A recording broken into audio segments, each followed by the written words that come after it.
Pendahuluan. Selama ini saya mengira saya bukan orang berbakat. Saya tidak pernah dapat dengan tekun mengerjakan sesuatu untuk waktu lama, betapapun kerasnya saya berusaha. Dan saya tidak mampu menghasilkan sesuatu yang bermakna dalam pendidikan saya ataupun dalam olahraga. Namun, setelah mempelajari kebiasaan, saya berubah pikiran. Bukan masalah besar apakah saya berbakat atau tidak.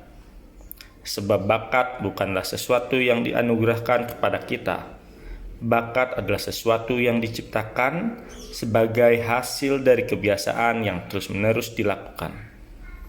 Ada penulis yang saya sukai, Kyohei Sakaguchi. Beberapa novelnya ditulis dengan kombinasi kata yang sangat berbeda dengan banyak penulis lain.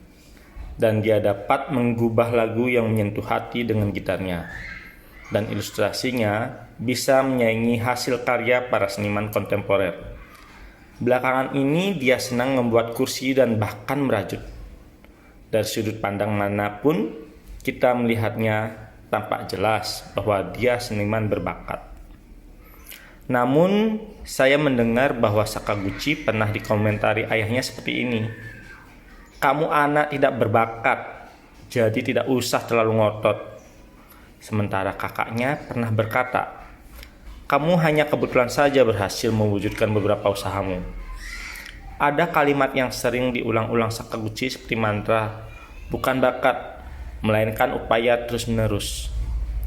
Saya dengar bahkan bintang bisbol Ichiro dan pengarang buku laris tingkat internasional Haruki Murakami, dan boleh dikatakan semua orang yang berusaha keras dalam bidang keahliannya pada umumnya mengakui bahwa mereka bukan orang berbakat. Sementara itu, beraneka kisah tentang orang berbakat membuat kita terpukau. Dragon Ball yang menunjukkan betapa bakat dikobarkan oleh amarah, Slam Dunk yang menampilkan tokoh protagonis tukang berkelahi mendadak memamerkan lompatan hebat, dan sejumlah film Hollywood seperti The Matrix yang menampilkan sosok pilihan yang tiba-tiba menyadari bahwa dia memiliki kemampuan luar biasa. Manakala untuk beberapa lama kita menjalani kehidupan nyata, kita akan mulai menyadari bahwa yang disebut bakat itu berbeda dengan berbagai jenis hal yang saya kemukakan di atas. Coba perhatikan orang-orang berbakat di dunia ini. Akan kita lihat bahwa mereka semua juga berusaha mewujudkan bakatnya. Ada kalimat seperti ini. Seringkali jenius hanyalah kekuatan untuk berupaya terus-menerus. Oleh Ebert Hubbard. Baiklah, saya paham. Mungkin jenius merujuk ke orang yang terus-menerus berupaya. Tetapi kemudian saya berpikir, mungkin saya tidak memiliki bakat untuk terus-menerus berupaya.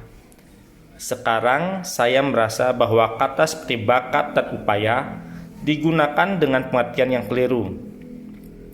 Bakat bukanlah sesuatu yang dianugerahkan kepada kita oleh yang di atas, dan upaya bukan berarti kerja keras yang kita lakukan dengan mandi keringat. Menurut saya, konsep kebiasaan dapat membawa kembali bakat dan upaya kepada orang normal. Kebiasaan bukanlah sesuatu yang hanya bisa dicapai oleh segelintir orang. Kebiasaan bisa dibentuk oleh kita semua, tergantung pada bagaimana kita menyiasatinya. Singkatnya, bakat bukan sesuatu yang dianugerahkan kepada kita. Bakat adalah sesuatu yang tercipta setelah kita berupaya. Upaya dapat dipertahankan jika kita mengubah menjadi kebiasaan. Metode untuk membentuk kebiasaan dapat dipelajari. Saat menulis buku saya yang terdahulu, Goodbye Things, saya terbebas dari perasaan rendah diri dalam hal uang dan kepemilikan. Dan saat menulis buku ini, saya berusaha membebaskan diri dari upaya dan bakat. Saya rasa buku ini akan menjadi buku swabantu terakhir untuk saya. Mari kita mulai persiapan akhir kita.